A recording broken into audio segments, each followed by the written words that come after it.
So, if you picture Mount Fuji today, you probably see this incredibly serene, beautiful snow-capped peak. Right. Oh, absolutely. It is like the ultimate postcard image of Japan. Yeah, exactly. And if you go down to the base of the mountain now, you will find these stunning, super peaceful Shinto shrines. Right, tucked into these ancient cedar forests. Yeah, with the quiet ponds and just this vibe of absolute tranquility.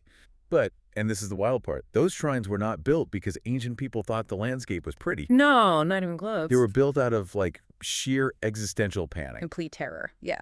So today, we are doing a deep dive into exactly that. We have this stack of fascinating historical sources, things like the Sandai Jitsuroku, which is this official ancient imperial chronicle. Which is such a cool text, by the way. It really is. Yeah. And we were looking at local histories from the Suruga and Kai provinces, plus some modern academic research on Fujiology. And our mission for this deep dive is to figure out how this raging, active volcano became an object of such intense worship. Right, long before anyone ever dared to actually climb it for, religious reasons. Yeah, because we are talking about a time when you did not hike Mount Fuji. You ran away from it. You ran away, and then you built a shrine at a very safe distance to basically beg it to stop destroying your life. Right. So this completely reframes how we look at Japan's most famous mountain. Hmm. To start, we kind of have to set the physical baseline, right? Like, what was the reality of living near Fuji in the 8th and 9th centuries? Well, it was basically a life dictated by geological trauma. The mountain was not silent at all. There was a monster living right next door. Exactly. The earliest official written record we actually have of an eruption there is from the year 781. And how did the sources describe that one? They keep it pretty clinical at first. The chronicles basically just note, the mountain erupted, ash rained down, but the severity ramps up really fast. Yeah, looking at the timeline, the Enraku eruptions are next, right? Between 800 and 802. Right. And for those, the sheer volume of ash that got ejected was just catastrophic. And not just for the local farmers who had all their crops totally smothered. Right, it was a massive political issue, too. Oh, absolutely. It threatened the geopolitical stability of the whole Japanese state, mainly because the ashfall was so heavy that it completely blocked the ancient Ashigara Road. Okay, I want to pause on that for a second because, today, if a road is blocked, we just think, okay, minor detour. Right, you just check your GPS and take a different highway. Yeah. But in the context of the 8th century Japanese state, losing the Ashigara Road is like a massive infrastructure crisis, isn't it? It was a total existential threat to the imperial capital in Kyoto. You have to remember, the government back then operated on a tax system that required the physical transportation of goods. Like actual carts of rice and textiles. Exactly. Rice, local specialties, all moving from the outer provinces to the capital. And the Ashigara Road was the main artery connecting Kyoto to the entire Kanto region, the eastern half of the country. So it is essentially their I-95. Yeah, it was the route for tax convoys, imperial messengers, military forces, everything. So when Fuji buried that pass under meters of volcanic ash, it effectively amputated the eastern provinces from the central government. Wow. So the capital is just suddenly starved of all this revenue and communication because a mountain decided to choke the highway. Right. So what does a pre-industrial government even do in that situation? Well, they couldn't just dig it out. The volume of the ash was way too huge, and the environment was still totally toxic. Right, they didn't have bulldozers. Exactly. So they had to completely abandon that ancient route. They had to send surveyors to map out, clear, and construct an entirely new bypass through the mountains. Oh, wow. Which became the Hakone Road, right? Yes, the famous Hakone Road, and the sheer cost of doing that, carving a new highway through mountains just to get around a disaster zone, it was astronomical. That is insane. And yet the sources say the Enraku eruptions were actually minor compared to what came next. Yeah, which is terrifying to think about. Right, which brings us to the Jogan eruption. And looking at the accounts from the Sandai Jitsuroku, this just reads like the literal end of the world. It really does. It was an apocalyptic event that started in 864 and kept going well into 866. 2 years of just constant destruction. Yeah. And the Sandai Jitsuroku, that translates to the true history of 3 reigns. It is this very official text written by a top-ranking bureaucrats in Kyoto based on reports from the local provinces. And the language they use is not bureaucratic at all. Not even a little. They strip away all that administrative detachment. The reports coming out of Kai province, which is modern-day Yamanashi prefecture, on the north side of the mountain, they describe flames shooting up to heights of 20 jo. Right, and I actually checked that measurement. 20 jo is roughly 60 meters. Which is almost 200 feet. Yeah, a 200-foot wall of solid fire just blasting out of the summit into the sky. And it was accompanied by these unending, deafening sounds. The text says it sounded like constant thunder, and there were massive earthquakes hitting 3 times a day. And this just kept happening. For over 10 days straight, yeah.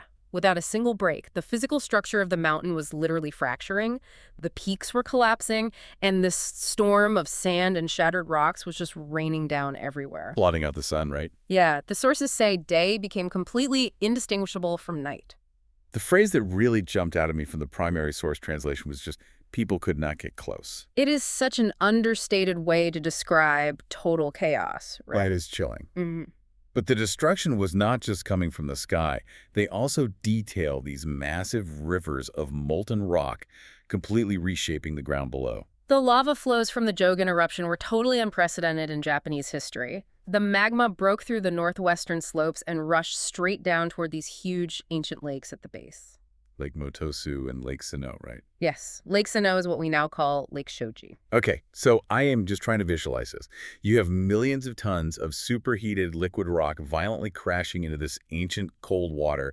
The text actually says the lakes boiled. They did. They behaved like massive cauldrons. The sudden heat transfer was so extreme that the water just rapidly boiled and started vaporizing. That is just horrifying. The Sandai Jitsuroku explicitly points out the ecological devastation, too. It mentions that the fish and the turtles were killed, basically cooked alive right there in their own habitat. Wow. And the lava didn't just flow in, it filled the lakes up, permanently dividing the water and burying just vast amounts of land. In fact, if you go to the Aokigahara forest today, the bedrock under all those trees is the hardened lava from this exact eruption. That is incredible, and the human toll must have been just unfathomable. The text says countless homes were swallowed by the earth, leaving all these empty houses, and the death toll was impossible to calculate. It was a total wipeout. So, as the imperial court in Kyoto is getting these reports, how do they even respond? Because this is a crisis. You can't fight with an army. You can't send troops to stab a 200-foot wall of fire. Right, and this is where we get to this really fascinating intersection of ancient statecraft and theology. Yeah, how'd that work? Well, the imperial court ran on what was called the Ritsuryo system. It was this highly codified, law-based administrative structure that they had imported from Tang Dynasty China and adapted. Okay. But alongside all those strict laws, the state was also fundamentally a theocracy. The emperor was the supreme religious leader, and a huge part of the government's job was to maintain harmony between the human world and the divine world. So, to the aristocrats sitting safely in Kyoto, an erupting volcano wasn't just magma and tectonic plates. Not at all. They didn't have modern geology. To them, a disaster like this was classified as a massive failure of spiritual infrastructure. Spiritual infrastructure. I love that phrasing. Yeah, because in their animistic Shinto worldview, a mountain wasn't just a pile of rocks. It was the physical domain or even the actual embodiment of a really powerful, volatile deity. At the time, they just called it the Asama deity. Right. So the eruption is the deity throwing a fit. Exactly. It was a deliberate manifestation of divine wrath. The Asama deity was furious. And according to the logic of the Ritsuryo state, if a god is angry enough to boil lakes and burn down provinces, it means the human government is failing to properly revere it. So the state's solution to an exploding mountain is basically to audit their own spiritual appeasement protocols. Yes. Which is wild. Yeah. And their strategy for dealing with this wrathful god, it really feels like ancient bureaucratic extortion, doesn't it? Cool. Like you have this incredibly destructive VIP employee smashing up the office, and instead of firing them, you just give them a corner office, a massive raise, and a fancy new title, and you just pray they stop breaking the furniture. That is the perfect analogy. It was the ultimate elemental countermeasure. The imperial court had this super rigid social hierarchy with specific ranks and titles, and they literally integrated the gods of Japan into that same human ranking system. Wait, they gave gods human court ranks? They absolutely did. If a deity was causing localized trouble, you bumped up their court rank to stroke their ego and secure their cooperation. That is fascinating. And we can actually track the pacification of Mount Fuji through these official promotions given to the Asama deity.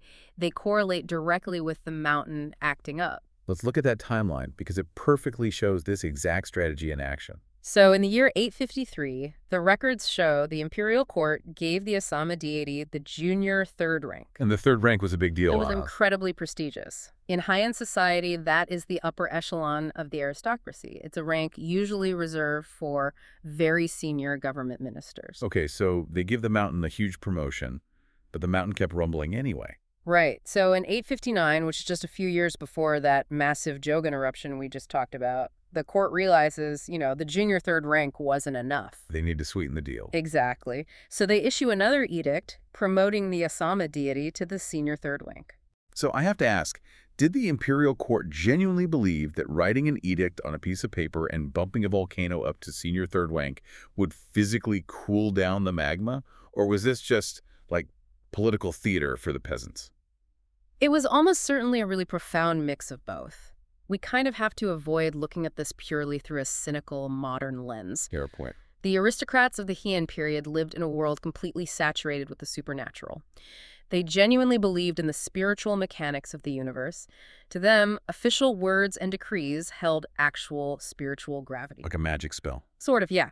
It was a concept known as Kotodama, which means the spirit of words. By formally elevating the deity's status, they were enacting a real, binding, spiritual treaty. Right, but there's still a political side to it. Well, absolutely. It was brilliant political management. By taking official public responsibility for appeasing the mountain, the central government is reinforcing its own power over the provinces. So they are saying, look, only the emperor has the cosmological leverage to negotiate with this terrifying force. Exactly. You need us. Wow. And this whole bureaucratic appeasement campaign eventually reaches its peak in the early 10th century, right? With a text called the Engishiki. Yes, the Engishiki. It was completed around the year 927. And it is this massive 50-volume legal code that details all these microscopic procedural rules for, well, everything. Tax collection, court etiquette, you name it. Okay. But crucially, it contains the Jinmyocho, which is a definitive register of all the officially recognized state-sponsored Shinto shrines in the entire nation. It's like the official VIP list of shrines. Exactly. And in this register, the Asama shrines, which later become known as Senjin shrines, they aren't just on the list. They are designated as Meiyojin Taisha. And what does that specific label, Meiyojin Taisha, actually mean for these shrines at Mount Fuji? It designates them as eminent shrines of the highest possible tier, dedicated to deities of extraordinary power. Okay. Mechanically, it meant that these shrines were entitled to receive direct state-funded offerings, which were called haihaku. Direct funding from the government. Right. During major festivals or times of crisis, the imperial government would send resources directly to them. The state was basically committing significant tax dollars to ensure the continuous pacification of the mountain. So it was quite literally a line item in the national security budget. That is exactly what it was. But according to the sources, this state-sponsored pacification was not applied evenly everywhere. Which brings us to this major conflict. The government's desperation to keep the mountain quiet sparked this huge geographical and political rivalry between the provinces at the base. Yes. To understand this rivalry, we have to look at the map prior to the 864 Jogan eruption. Historically, the organized worship of the Asama deity was intensely concentrated in Suruga province. Suruga's on the south side, right? Modern-day Shizuoka. Correct, the southern foot of the mountain. The oldest shrines and the specific lineages of priests who were authorized by the state to do the appeasement rituals were all based down there in the south. So Suruga essentially held a total monopoly on Fuji worship. They did. But, as we established earlier, the Jogan eruption didn't actually destroy the south. The magma broke through the north side. It devastated Kai province. Exactly. So you have the capital getting all these horrifying reports about northern lakes boiling and northern villages burning, while the southern province is relatively fine.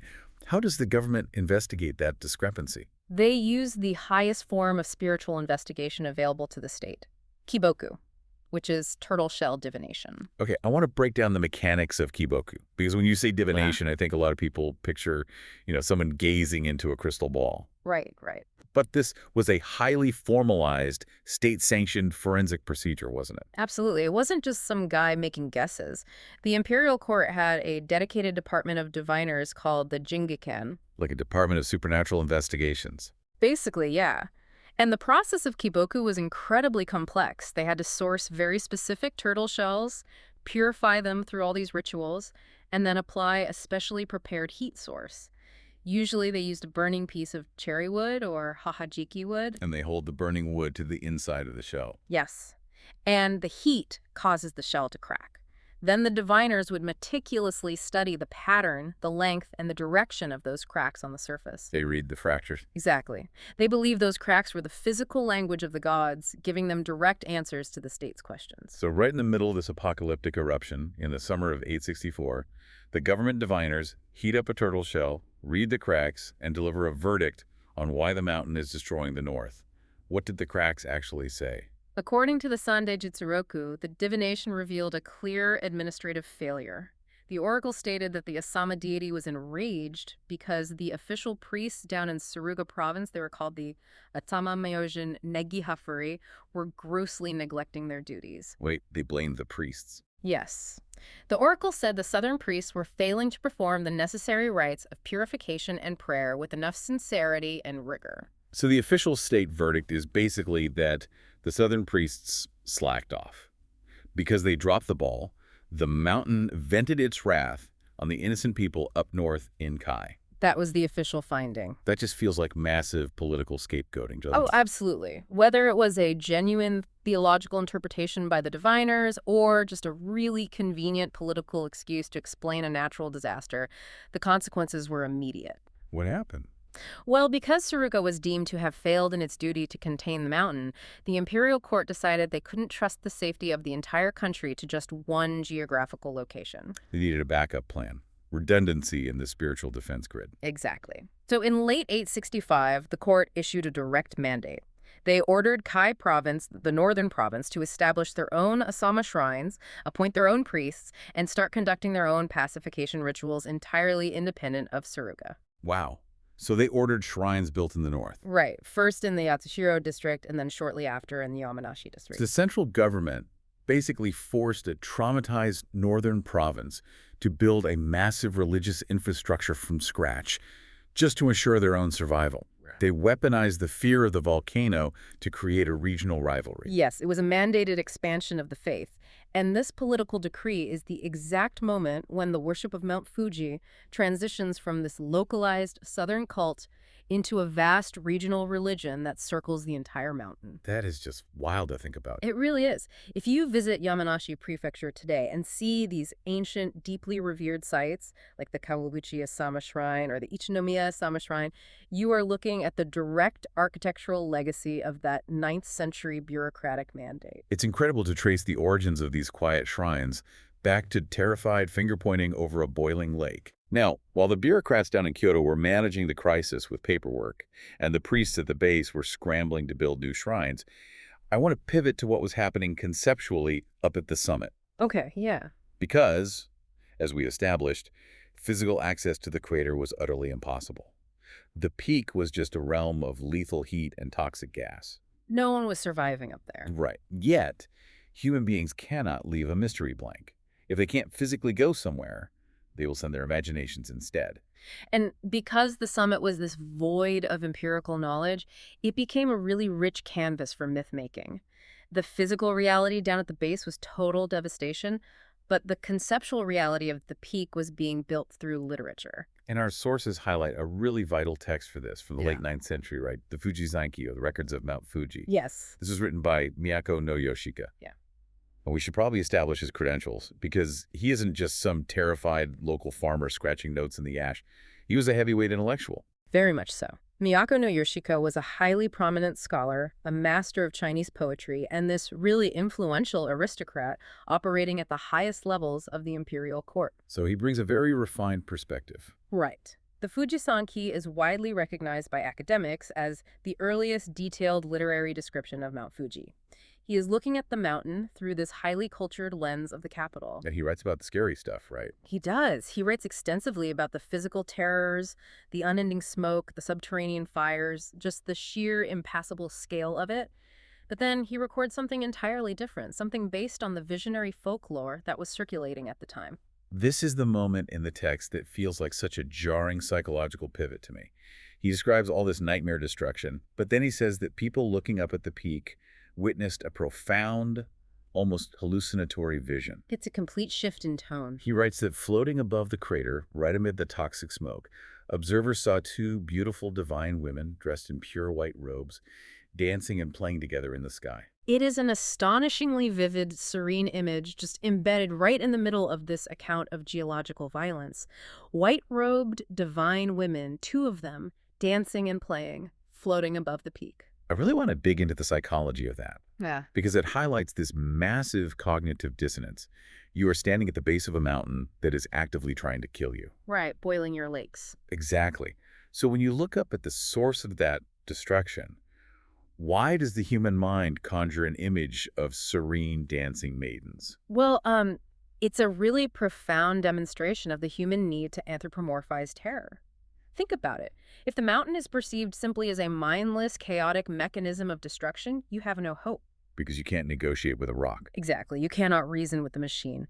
But if you assign a human face to that destruction, and specifically the face of a beautiful, divine maiden, you fundamentally change the nature of the threat. Oh, I see. Because a maiden has agency. Right. She has emotions. And most importantly, she can potentially be reasoned with, or flattered, or appeased. It's a psychological defense mechanism. You project beauty onto the terror so you can actually conceptualize interacting with it. You build a narrative where the fire isn't just a geological certainty, it's a choice made by a divine entity. Precisely. And theologically, Miyako no Yoshika, including this vision in his text, is a critical milestone. You have to remember that the original deity worshipped at the base was simply called Asama. Which was just an abstract force, right? Right. It was a raw, ungendered manifestation of volcanic power. But this 9th century vision of the dancing women plants the earliest conceptual seed that the spirit governing the mountain might actually be female. Which sets the stage for everything that comes later. Exactly. It starts the centuries-long process of transforming this terrifying abstract volcano god into a highly specific, revered goddess. Which perfectly leads us to the final and maybe the most complex piece of this puzzle.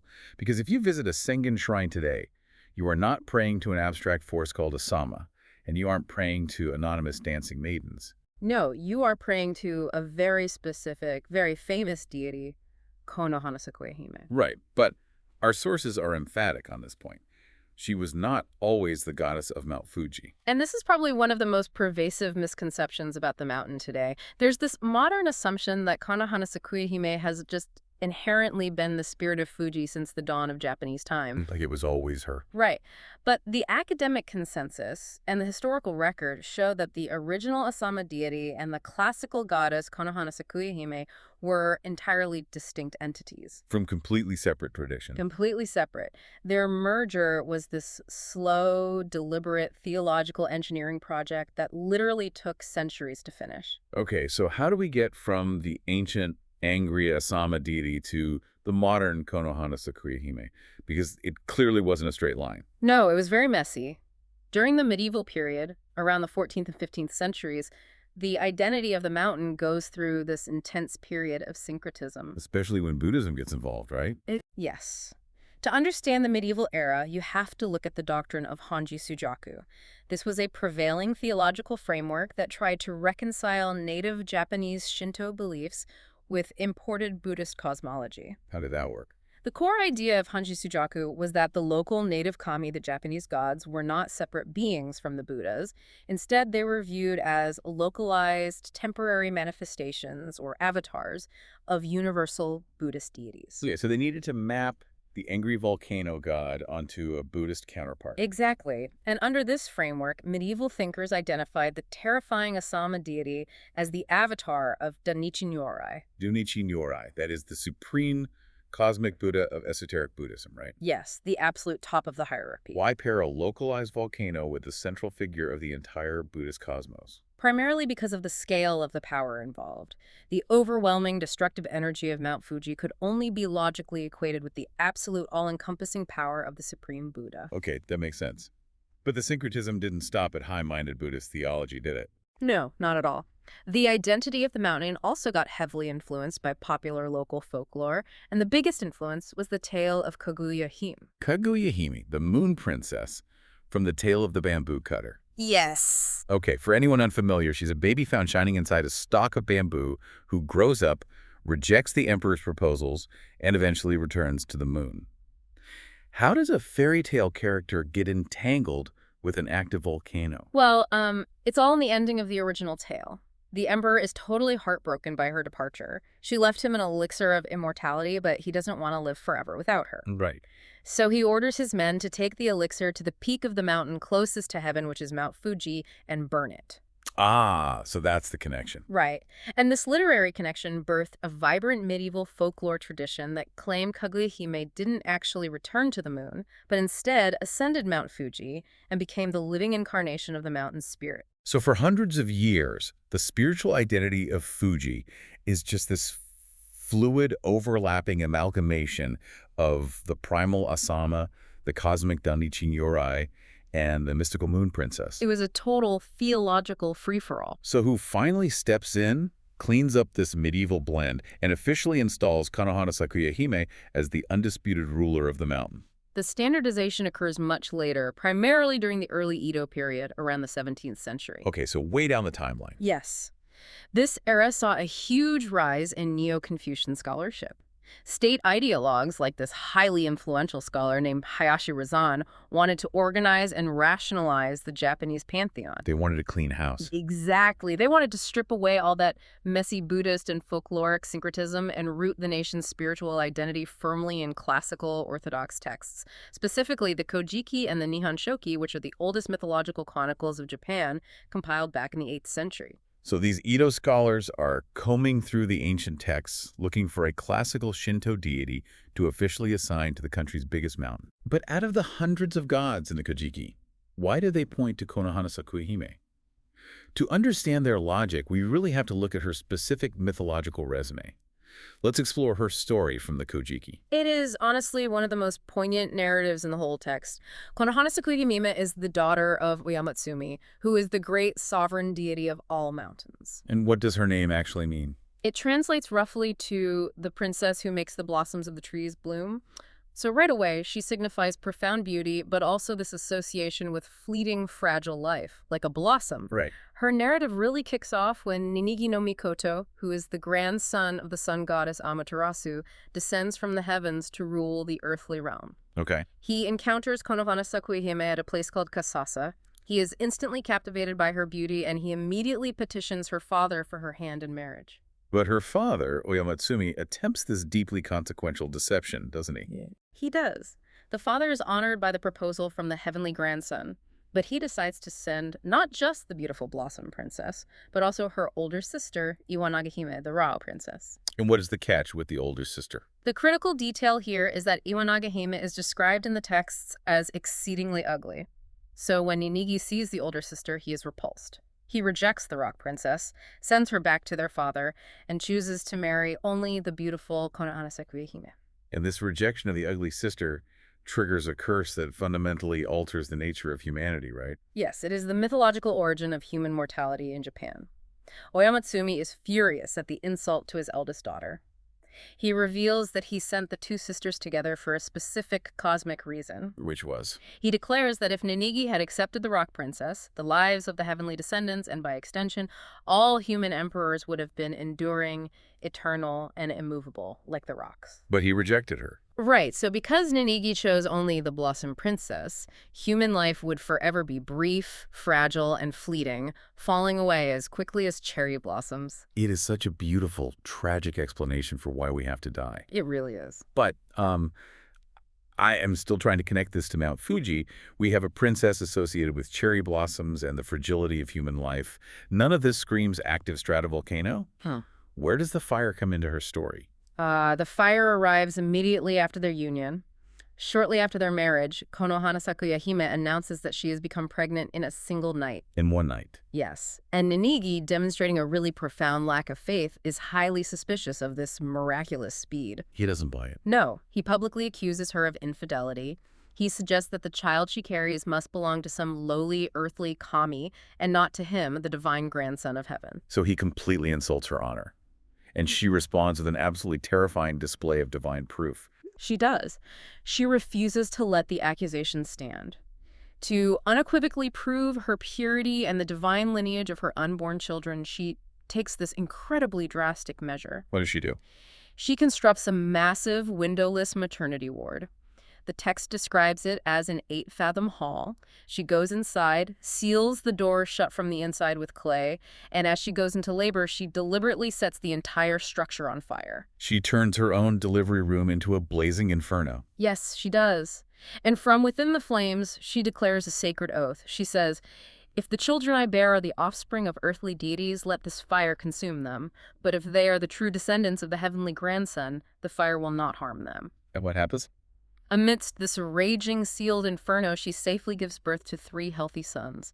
The flames do not scorch them, and she emerges from the ashes completely unscathed. Wow. Okay, now the theological engineering of those Edo scholars makes perfect sense. Yeah. They didn't assign Konohana Sakuyahime to Mount Fuji because she was a fire goddess. They assigned her to the mountain because she possessed the power to defeat fire. You have grasped the exact mechanism of their logic. Yes. In the cosmological and elemental philosophy of the time, her survival and triumph inside that burning hall proved that she possessed supreme sutoku, or water virtue. Water virtue? Yes. In the ancient cycle of elements, water overcomes fire. The people living in the shadow of Mount Fuji and the state attempting to manage it were desperate to neutralize the mountain's terrifying fire virtue. So it is this massive act of mythological quarantine. You have the most terrifying, destructive physical fire in the country, and to manage the psychological terror of it, you deliberately import the ultimate mythic fire extinguisher to govern the space. It is such an elegant theological solution to a geological nightmare. The Edo scholars looked at the ancient texts and found a deity whose defining act was conquering an inferno through sheer divine will and absolute water virtue. She was the perfect metaphysical countermeasure to the Asama deity. That is brilliant. And this theological mapping was actually reinforced by the physical geography at the base of the mountain, too. Oh, really? How does the geography support the myth? Well, Mount Fuji is famous for these massive, pristine springs of groundwater that just gush from its base, filtered through all that volcanic rock. Right. At the Fujisan Hongu Singen Taisho, which is the head shrine down in Suruga, there is this famous Wakutama pond fed by these freezing pure springs. Okay.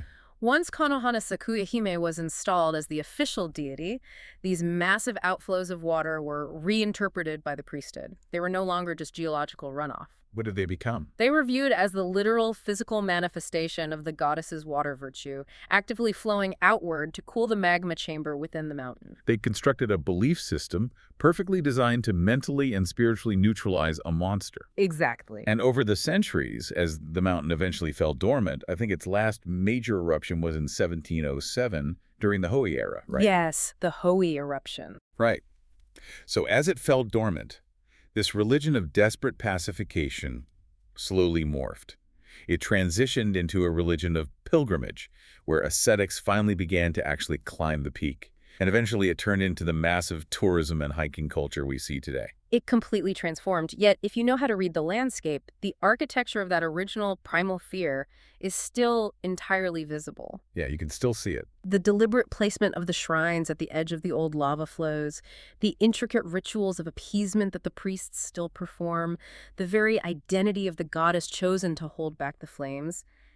Every single element points back to an era when the mountain was not a static monument, but an active threat to human existence. We have journeyed all the way from the physical terror of boiling lakes and severed highways through the bureaucratic extortion of the Heian court, granting aristocratic ranks to a volcano, and then to the desperate turtle-shell divinations that forced the religion to spread north. We saw how the human mind, straining to cope with destruction, hallucinated dancing maidens in the smoke. and how centuries of theological engineering eventually assigned the ultimate water virtue goddess to permanently quarantine the fire. It is a long, incredible journey. The story of Mount Fuji's worship is, at its core, a testament to how human beings utilize politics, poetry, and mythology just to survive the unimaginable, uncaring power of the natural world. It really is a narrative of profound human adaptation. And, I think it leaves us with a really vital question to consider regarding our modern relationship with the natural world. What is that? Well, today we view mountains largely as static challenges to be conquered. We pave roads up their flanks, we construct visitor centers at their bases, and we treat them as subservient backdrops to our own feats of engineering and recreational tourism. We think we own them. Right. We have entirely tamed the image of Mount Fuji. But the ancient Japanese looked at that same peak and recognized their own absolute fragility.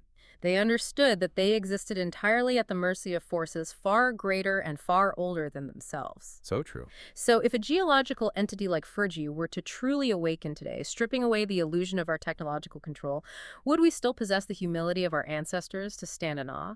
Or have we lost the capacity to realize that, despite all our myth-making and engineering, nature always reserves the final say?